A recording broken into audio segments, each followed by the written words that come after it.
یہ ایک جرمن مشہور فلاسفر کے ساتھ پیش آنے والا سچا واقعہ ہے جو اپنے ہمسائے کے مرغے کے شور و غل سے بہت تنگ تھا۔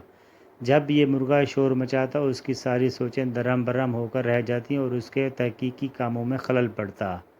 ایک دن جب اس فلسفی کا شور و غل سے جینا تک محال ہو گیا تو اس نے اپنے ملازم کو کچھ پیسے دے کر بھیجا کہ جا کر ہمسائے سے یہ مرغا ہی خرید لے اور اسے ذبح کر کے پکائے تاکہ وہ نہ صرف کہ اس ساری کوفت کا بدلہ مرغے کے لذیذ گوشت کو کھا کر لے سکے بلکہ مرغے کے شور و غل سے بھی نجات پا سکے۔ اس دوپہر کو اس فلسفی نے اپنے ایک عزیز دوست کو بھی اپنے گھر دعوت پر بلا لیا تاکہ دونوں مل کر مزیدار کھانا کھائیں۔ دوست کے آنے پر اس فلسفی نے بتانا شروع کیا کہ کس طرح ہمسائے کے مرغے نے اس کا جینا محال کر رکھا تھا، جس کا حال اس نے یہ نکالا کہ آج وہ مرغا ہی خرید کر پکا لیا ہے۔ گزرے تو محض چند ہی گھنٹے ہیں مگر وہ بہت ہی سکون اور راحت محسوس کر رہا ہے، بلکہ آج صبح سے تو اس نے اپنے تحقیقاتی کاموں پر جس توجہ سے کام کیا ہے وہ توجہ مہینوں سے حاصل نہیں ہو پا رہی تھی۔ گویا اس نے آج صبح سے کئی مہینوں کے برابر کا کام کیا ہے۔ ابھی فلسفی اور اس کا دوست بیٹھے یہ باتیں کر ہی رہے تھے کہ ملازم کھانا اٹھائے ہوئے کمرے میں داخل ہوا اور فلسفی سے بولا، جناب والا، میں بہت معذرت خواہ ہوں کہ میں نے آج صبح ہمسائے سے مرغا خریدنے کی بہت کوشش کی مگر وہ بیچنے پر آمادہ ہی نہیں ہوا، اس لیے میں نے بازار سے جا کر ایک اور مرغا خریدا اور آپ لوگوں کے لیے پکایا ہے۔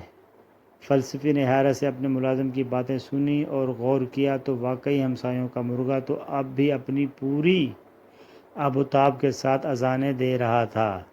کسی نے اس قصے پر تبصرہ کرتے ہوئے کہتے ہیں کہ میں نے جب اس فلسفی کے معاملے پر غور کیا تو یہ نتیجہ اخذ کیا کہ یہ شخص اس مرغے سے بہت پریشان تھا کیونکہ یہ بہت شور مچاتا تھا اور پھر یکا یک ہی یہ شخص بہت خوش بھی ہو گیا، حالانکہ یہ مرغا تو ابھی تک زندہ تھا اور حالات و واقعات میں کوئی تبدیلی پیش نہیں آئی تھی۔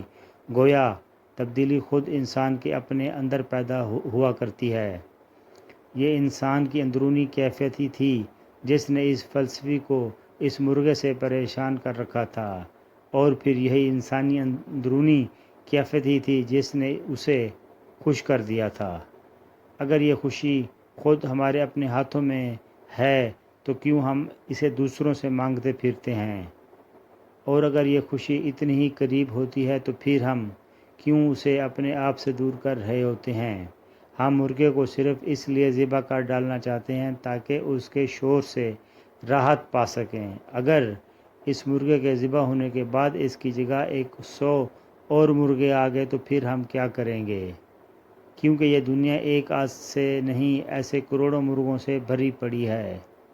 کیا ہی اچھا ہو کہ اگر ہم صرف اسی ایک مرغے کو ہی اپنے دماغ سے اتار پھینکیں، کیونکہ ہم زمین پر موجود سارے مرغوں کو تو کرۂ ارض سے باہر پھینکنے سے رہے۔